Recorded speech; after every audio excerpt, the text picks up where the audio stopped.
आज का जो टॉपिक है वो है star connected of 3 phase AC circuit. जैसे कि आपको यहाँ पे दिख रहा है कि इस सर्किट में 3 फेज को यानी 3 आपके कॉइल्स हैं, इनको हमने डेल्टा फॉर्म में कनेक्ट किया है। और इसको डेल्टा फॉर्म में कैसे कनेक्ट करते हैं, तो पहले का स्टार्टिंग, सपोज करिए कि आपका स्टार्टिंग है और ये फिनिश पॉइंट है, तो पहले का फिनिश पॉइंट दूसरे के स्टार्टिंग के साथ कनेक्ट हो जाएगा, दूसरे का फिनिश पॉइंट आपका तीसरे के स्टार्टिंग से कनेक्ट हो जाएगा, और तीसरे का जो फिनिश पॉइंट है वो पहले के आपका स्टार्टिंग पॉइंट से कनेक्ट हो जाएगा। तो इस तरीके से आपका डेल्टा फॉर्म में कनेक्ट हो गया और ये एक दूसरे से 120 डिग्री पर प्लेस्ड है। तो हमें ये पता करना है, तो सबसे पहले सर्किट डायग्राम ड्रा करना होता है, तो वो सर्किट डायग्राम ने ड्रा कर लिया। देन उसके बाद से हमें इनका फेजर डायग्राम ड्रा करना होगा। और फेजर डायग्राम ड्रा करने से पहले इसमें हम फेज वोल्टेज, फेज करंट, ऐसे ही आपका लाइन वोल्टेज और लाइन करंट को इसमें ड्रा कर लेते हैं।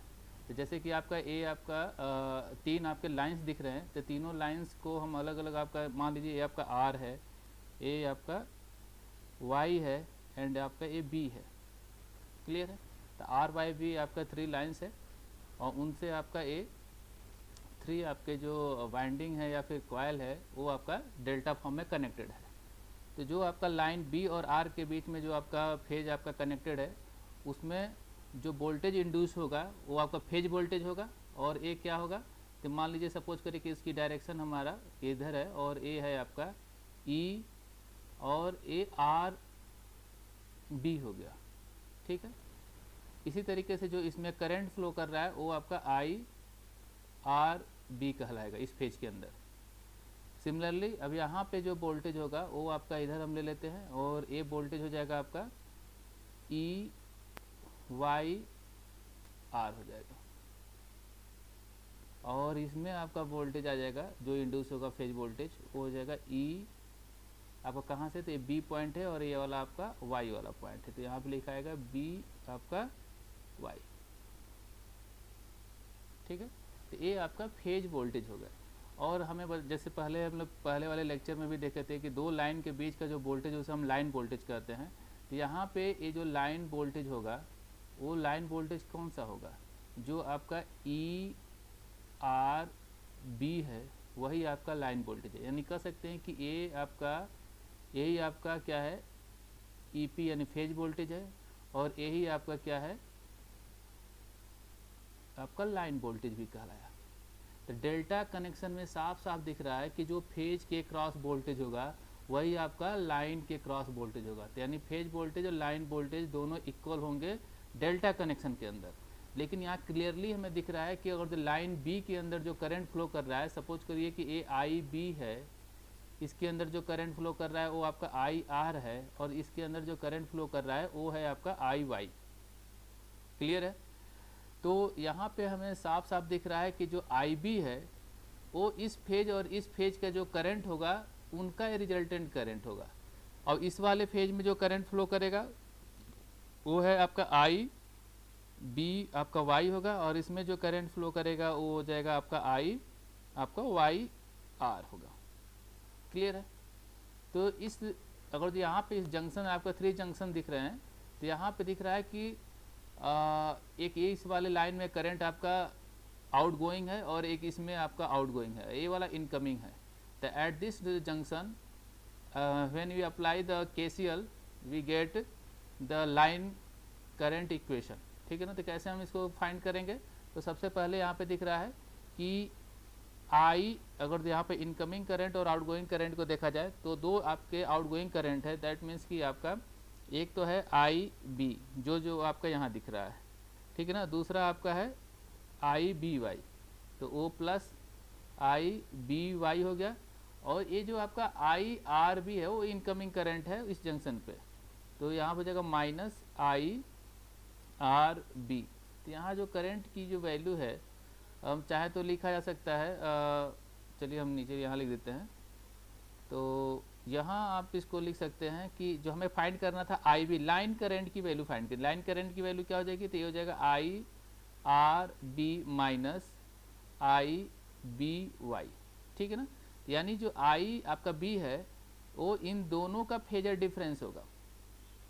अब बात आ गई फेजर डिफरेंस, यानी हम इनका पहले इनका फेजर डायग्राम ड्रा करना पड़ेगा इन करंट का। किन करंट का? जो आपका फेज करंट है, फेज करंट जो आपका इस फेज के अंदर जो करंट्स हैं इनका हमें फेजर डायग्राम ड्रा करना पड़ेगा। और हमें पता है कि चूंकि ये आपके जो वोल्टेज इसके अंदर इंड्यूस हुआ है वो आपका मैग्नीट्यूड में इक्वल हैं, लेकिन वो एक दूसरे से 120 डिग्री पर प्लेस्ड हैं। तो इसकी वजह से जो करंट भी होगा वो भी एक दूसरे से मैग्नीट्यूड में तो सेम होंगे, बैलेंस कंडीशन की बात किया जा रहा है तो मैग्नीट्यूड में तो सेम होंगे, लेकिन वो भी एक दूसरे से अपने करंट से एक दूसरे से वो 120 डिग्री पर प्लेस्ड होंगे। ठीक है ना। तो सबसे पहले इन करंट का इक्वेशन, इंस्टेंटेनियस इक्वेशन तो छोड़िए, पहले इनका हम फेजर डायग्राम ड्रा करते हैं। तो सबसे पहले हम रेफरेंस ले लेते हैं आई, जो आई वाई आर है, ये आपका फेज है, फेज करंट है, उसको रेफरेंस ले लेते हैं। तो सपोज करिए कि इधर आपका हो गया, ये हो गया आई वाई आपका आर हो गया। ठीक है। उससे 120 डिग्री पे आपका कौन सा करंट हो जाएगा? ये जो आई बी वाई हो गया, तो इसको हम ले लिए आई आपका बी वाई ले लिए। ठीक है। और दूसरा जो लास्ट वाला जो करंट बचा वो कौन सा है? I R B. तो आई आर बी ये रहा आपका, और तीनों एक दूसरे से 120 डिग्री प्लेस्ड है। तो ये हो गया आपका आई आर बी, ये आई आर बी हो गया। तो सबसे जब इनका फेजर डायग्राम ड्रा कर लिए, अब हमें इन तीनों जो लाइन है उनका फेजर डायग्राम ड्रा करेंगे, और उस फेजर डायग्राम के हेल्प से इनकी रिजल्टेंट वैल्यू फाइंड होगी, और उससे हमें पता चलेगा कि जो आपका लाइन करंट है और आपका फेज करंट है उनके बीच में रिलेशन क्या आ रहा है। ठीक है ना।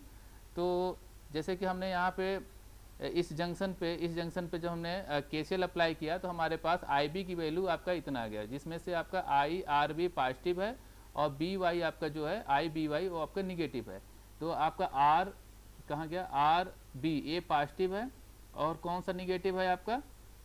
B Y. तो बी वाई निगेटिव है। तो और जो इसको हम 180 डिग्री इस डायरेक्शन में शिफ्ट करें तो ये आपका जो होगा ये हो जाएगा minus of I B Y, और इन दोनों का सम क्या है आपका? ये आई बी है। तो इन दोनों का जब सम करोगे तो ये आपका हो जाएगा इस तरीके से, और फिर इसी के पैरेलल हम यहाँ से इसके हेड से लाइन एक ड्रा करेंगे। तो ये कुछ इस तरीके से जा रहा है, और इनको हम इससे ज्वाइन कर दिए, क्योंकि इसको ओरिजिन से जब हम ज्वाइन करेंगे तो यहाँ से हमारा आई बी की वैल्यू आ गई। और जैसे कि आपको साफ साफ दिख रहा है कि इनके बीच में 120 डिग्री है, तो ये जो एंगल बन रहा है वो आपका कितना होगा? 60 डिग्री।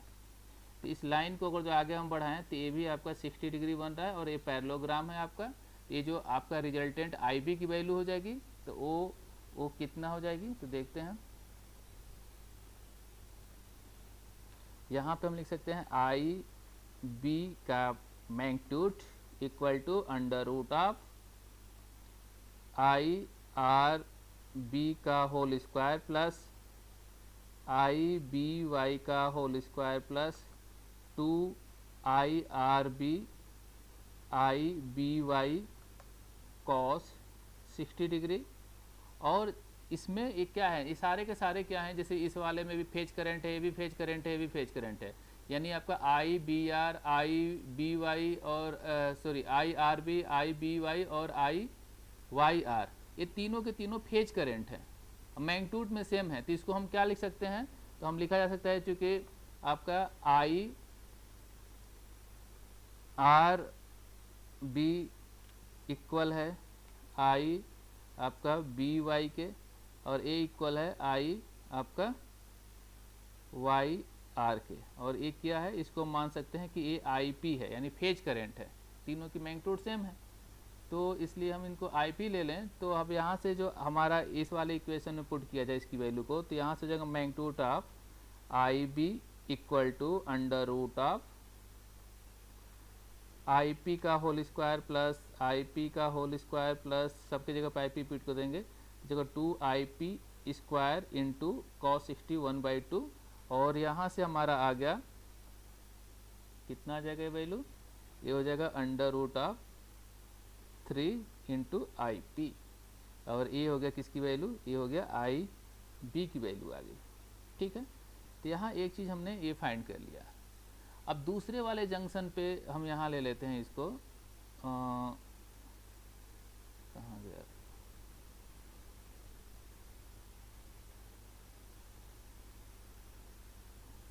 ठीक है। तो अब इसको यहाँ पे लेंगे, तो इससे पहले इस सर्किट को पहले देखा जाए। तो यहाँ दिख रहा है कि अब हम इस वाले जंक्शन पे चला जाए तो हम IR की फेजर डायग्राम ड्रा करना चाहते हैं। तो IR हमारा दिख रहा है कि ए आपका आउटगोइंग है, आउटगोइंग कौन सा है, तो एक ए भी आउटगोइंग है। तो इन दोनों का जो सम होगा, ये जो इनकमिंग करंट है IYR उसके इक्वल होगा। तो इसको इधर लेकर आएंगे तो माइनस में हो जाएगा। तो ये हो गया आपका IR plus IRB minus of IYR equal to 0, जैसे कि आपका यहाँ पे इस जंक्शन पे दिख रहा है, ठीक है। तो यहाँ से हमें IR की वैल्यू फाइंड करना था। तो IR की जो वैल्यू होगी, इन दोनों का फेजर आपका डिफरेंस होगा। तो ये इसको लिखा जा सकता है IYR माइनस IRB, यानी आपका यहाँ पे YR की वैल्यू पॉजिटिव में होगी जो यहाँ पे दिख रहा है, और कौन सा निगेटिव होगा, RB। RB कहाँ है, तो यहाँ पे RB है। तो इस RB को हम इधर लेकर आएंगे, इधर लेकर आ गए, थोड़ी सी और नीचे आ गए, ये आ गया आपका माइनस ऑफ IRB की वैल्यू, ठीक है। अब इसको हम इसके साथ सम कर देंगे, तो इसके यानी इसके पैरेलल यहाँ से हम एक लाइन ड्रा कर दिए, और इसके पैरेलल यहाँ एक लाइन ड्रा कर देंगे यहाँ, और फिर इनको ज्वाइन कर दिए। तो यहाँ से आपका मिल गया, ये आपका हो गया IR की वैल्यू। अगेन यहाँ पे इनके बीच में कितना होगा, ये वाला आपका 60 डिग्री पे होगा। तो ये पैरेललोग्राम यहाँ भी बन रहा है।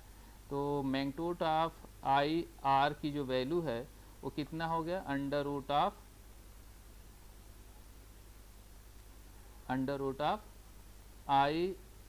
IYR का होल स्क्वायर प्लस IRB का whole square plus 2IBR plus नहीं सॉरी इंटू आपका IRB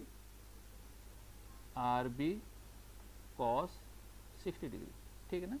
और अगेन हम ये वाली लाइन पुट करेंगे क्योंकि सारे में फेज आपके फेज करंट इक्वल हैं और IP के इक्वल हैं। तो यहाँ से हमारा आ जाएगा IR का जो मैग्नीट्यूड है वो हो जाएगा under root of 3 of IP, ठीक है।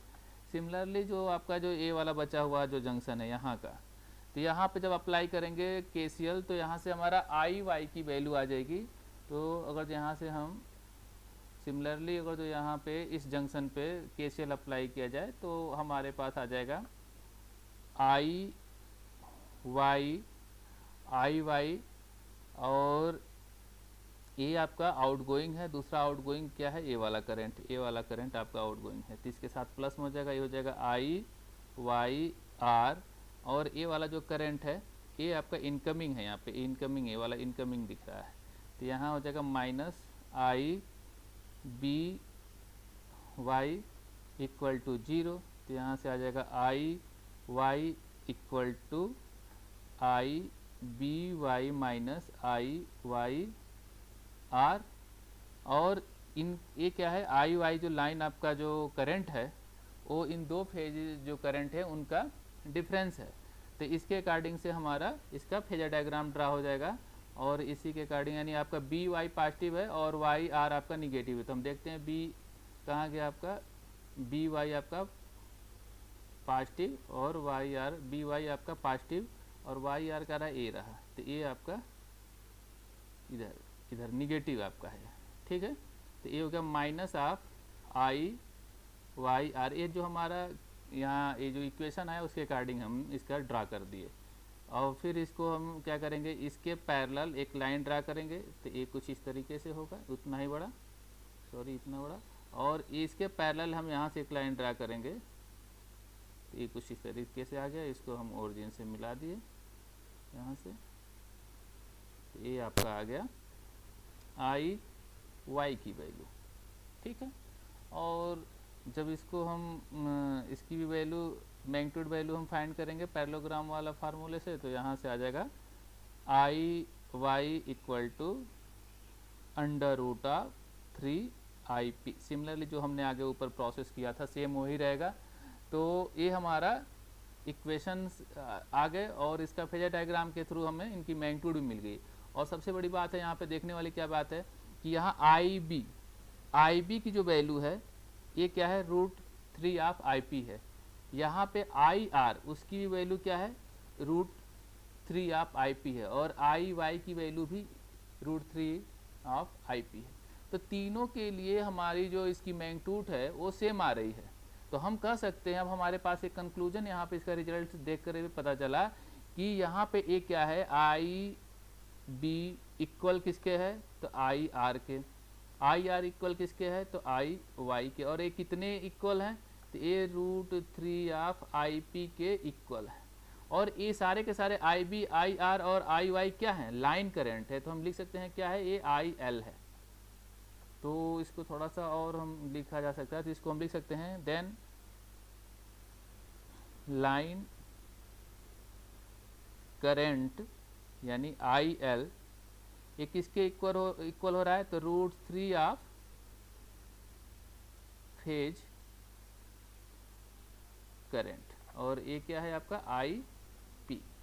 तो हम कह सकते हैं कि IL equal to under root ये आपका IP हो गया, ठीक है ना। तो ये हमारे पास एक रिलेशन आ गया करंट के साथ। और उस सर्किट के जो ऊपर हमारा सर्किट है उसमें हम ऑलरेडी देख चुके हैं कि हमारा यहाँ पे ये वाला फेज जो वोल्टेज है वही आपका लाइन वोल्टेज है।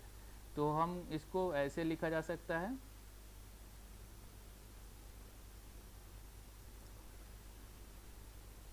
एक तो ये रहा और दूसरा हम लिख सकते हैं लाइन वोल्टेज आपका EL इक्वल टू आपका फेज वोल्टेज, ठीक है, यानी क्या है EP। तो हम लिख सकते हैं EL इक्वल टू EP, यानी हमारे डेल्टा के अंदर लाइन वोल्टेज और फेज वोल्टेज इक्वल होते हैं और line current √3 of phase current होता है, ठीक है ना। ये हमें डेल्टा के लिए पता चला। और याद करिए स्टार में हमारा क्या था, स्टार में ठीक अपोजिट था, लाइन करंट और फेज करंट उसमें इक्वल थे स्टार के अंदर, और जो हमारा लाइन वोल्टेज था और √3 ऑफ फेज वोल्टेज था, ये दोनों एक दूसरे से अपोजिट इनका रिलेशन आता है, ठीक है ना। तो इस तरीके से आपका स्टार कनेक्शन डेल्टा कनेक्शन हो गया और इसका जो रिजल्ट है, कंक्लूजन है, हमारे सामने है, ठीक है। अब हमारा सबसे इम्पोर्टेंट इसमें टॉपिक आता है कि इन दोनों के लिए जो पावर है वो हम कैसे मेजर करेंगे, ठीक है ना। तो इनका पावर, इनसे जो आउटपुट पावर हमारा इनसे निकल रहा है वो वैल्यू क्या होगी। तो हमें पता है कि जो पावर, अगर जो इक्वेशन देखा जाए तो पावर इक्वेशन क्या होगा 3 फेज का, ठीक है ना। 3 फेज पावर इक्वेशन क्या होगा, तो जैसे कि हमें पता है कि 3 फेज चाहे स्टार के लिए हो या डेल्टा के लिए, तीनों के लिए अंदर जो वोल्टेज है वो मान लीजिए आपका एक के अंदर आपका ER है, दूसरे के अंदर आपका ERY हो गया और उसके बाद तीसरा आपका EB हो गया।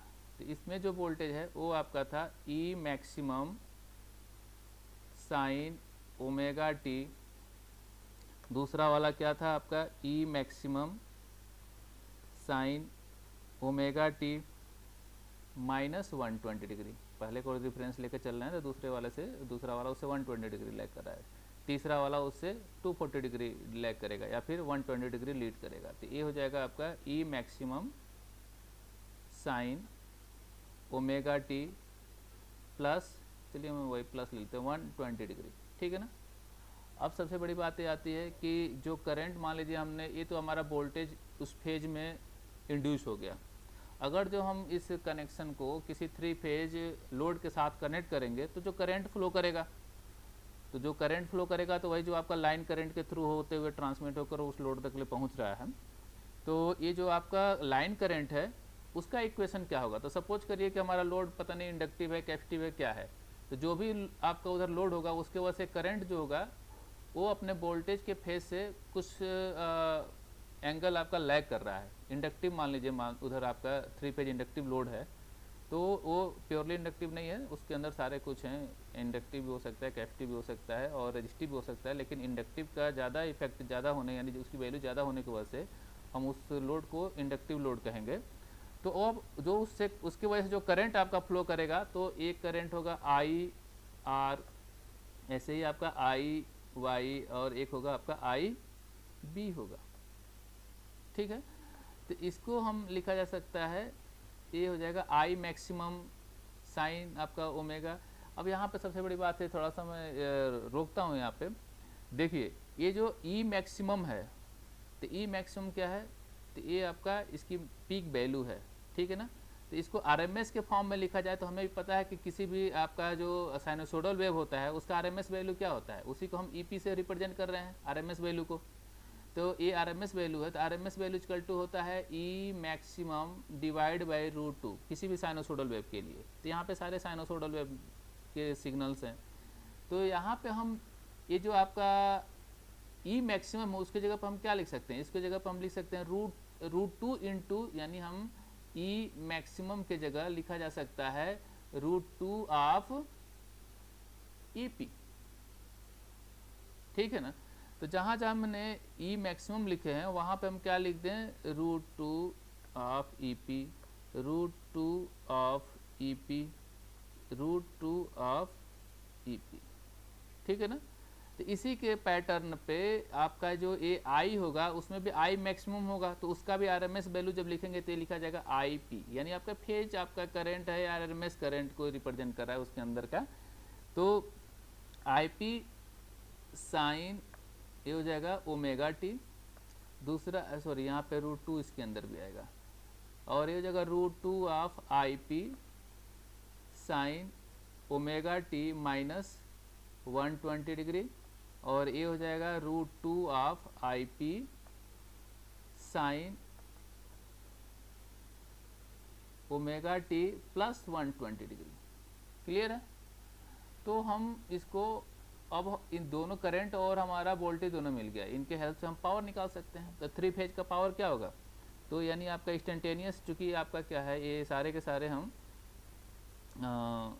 इनका इंस्टेंटेनियस जो पावर होगा वो क्या हो जाएगा, ये हो जाएगा आपका E R into I R, यानी भी इंटू आई आपका पावर हो गया, प्लस ऐसे दूसरे वाले पेज में E Y I Y plus E B I B. Clear है। जब ये आ गया तो अब हम इनकी वैल्यू को यहाँ पे पुट कर दिया जाए तो ये आ जाएगा यहाँ पे √2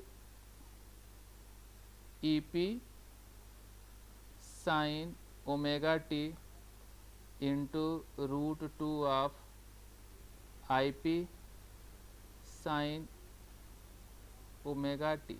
अरे यहाँ पे को हम गलती कर दिए, मैंने बताया था ना कि जो करंट है वो हमारा वोल्टेज से कुछ एंगल लैग करेगा, तो यहाँ पे -φ होगा, ठीक है।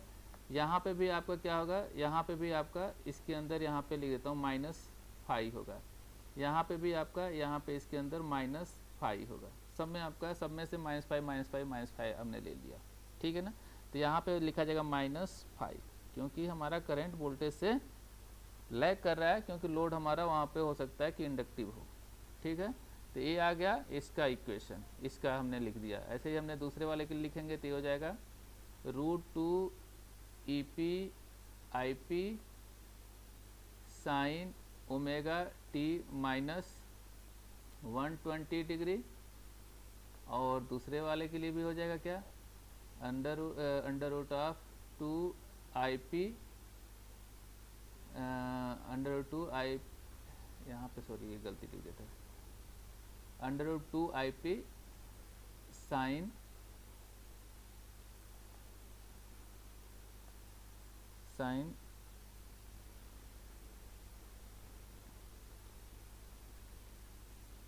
ओमेगा टी माइनस 120 डिग्री -φ, और प्लस यहाँ पर लेते हैं, ये हो जाएगा √2 EP sign omega T plus 120 degree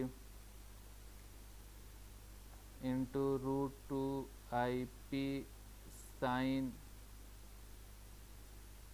omega T plus 120 degree -5।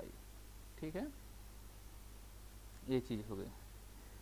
तो अब इनको जो हम सॉल्व करेंगे तो क्या दिख रहा है, सब में √2 मिलके यहाँ पे 2 बन गया, EP IP उसको बाहर लेते चले जाते हैं, तो सब में से आपका क्या निकल गया, 2 EP IP आपके बाहर हो गए, और अंदर आपका क्या बचा, sine omega T sine omega T -5 plus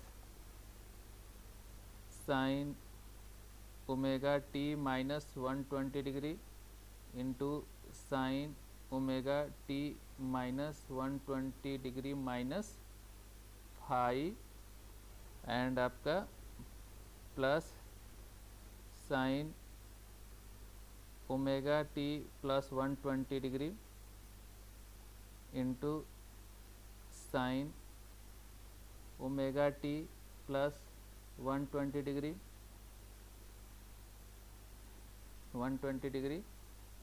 and आपका क्या रहेगा -5।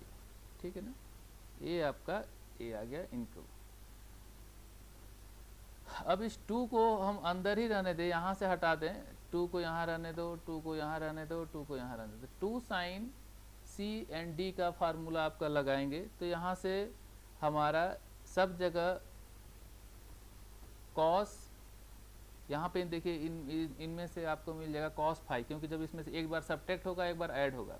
ठीक है ना, तो एक बार जो सब्ट्रैक्ट होगा उसमें केवल 5 बच रहा है, और बाकी जो आपका दूसरे वाले पोर्शन में वो आपका 2 ओमेगा टी -5, एक जगह फिर आपका 2 ओमेगा टी प्लस 240 बन जाएगा, और -5 इसमें भी आपका 2 ओमेगा टी और ये आपका प्लस 240 और माइनस आपका 5 हो जा रहा है, और सब में पहला जो कंपोनेंट है इसका उसमें आपका cos 5 आपका आ रहा है। ठीक है ना, तो यहाँ पे हम दिख रहा है कि ये आपका EP IP of 3 times of cos 5, और उसके बाद जितने भी पोर्शन है उसके अंदर ओमेगा टी के साथ 2 ओमेगा टी के साथ आपका वैल्यू आएगी। ठीक है ना, मैं इसको लिख नहीं रहा हूँ इसलिए कि आप लोग को थोड़ा समझना होगा, और ये इंस्टेंटेनियस आपका पावर है। ठीक है, तो इसका जब हम एवरेज पावर लेंगे तो P एवरेज, हमेशा हम पावर को एवरेज में लेके चलते हैं, तो P एवरेज अगर जो हम लेते हैं तो इसको हम कैपिटल P से रिप्रेजेंट कर दें, कैपिटल P से। तो जब इसका एवरेज लेंगे तो ये देखिए आपका एक ओमेगा टी के साथ नहीं है, ये आपका कांस्टेंट वैल्यू है, तो इसका इंटीग्रल जब आप जो भी करेंगे तो ये आपकी बाहर ही रहेगी। लेकिन ये जो आपका 2 ओमेगा टी है, और जब उस पर आप लिमिट अगर 0 to पाई भी आप पुट करके रखिएगा, और देखिएगा यहाँ पर जो साइन हो या कॉस हो, जो भी यहाँ पे इसके सामने आप तो या कॉस लिख दीजिए या फिर साइन लिख दीजिए, जो भी लिख दीजिए, और उसका इंटीग्रल करके देखिए और उस पर लिमिट लगा के देखिए 0 to आपका पाई, तो ये जब आप इसमें 2 पाई पुट करेंगे, पाई ओमेगा टी की जगह पे अगर जब हम पाई पुट करेंगे तो 2 पाई बन जाएगा। तो इसमें आपका ये वैल्यू हमेशा एक दूसरे को कैंसिल आउट करके जब लिमिट लगाएंगे तो 0 कर देगा। तो आपके पास फाइनल आपका क्या बचेगा, आपके पास बचेगा 3 EP IP cos 5 बचेगा। ये आपका टोटल पावर हो गया जो इन स्टार या डेल्टा से जो आपका पावर आगे आउटपुट के फॉर्म में जा रहा है वो आपका ये हो गया। इसी पावर को हम एक्चुअल पावर बोलते हैं, या फिर हम क्या बोलते हैं इसको, रियल पावर या एक्टिव पावर इसको बोला जाता है। ठीक है ना, अब हम चाहें तो देखिए ये आपका फेज, ये जो पावर है फेज के फॉर्म में है, फेज वोल्टेज है, फेज करंट है, और अब हमें पता है कि फॉर, अगर तो स्टार के लिए देखा जाए, फॉर स्टार कनेक्शन हो तो उस केस में इसको हम ऐसे 2 पार्ट्स में कर देंगे। अभी आगे तो यहाँ दिख रहा है कि हमारा जो P है वो कितना है 3 EP IP cos phi है, where I हमारा EL यानी आपका लाइन वोल्टेज इक्वल टू होता है √3 ऑफ EP होता है, और हमारा IL इक्वल टू क्या होता है IP होता है। तो जहाँ IP है यहाँ पे, देखिए यहाँ पे IP है तो IP की जगह पे IL पुट कर दिया जाए, और यहाँ से हम फेज जो वोल्टेज है उसकी वैल्यू निकालेंगे तो क्या हो जाएगा EL डिवाइड बाई √3।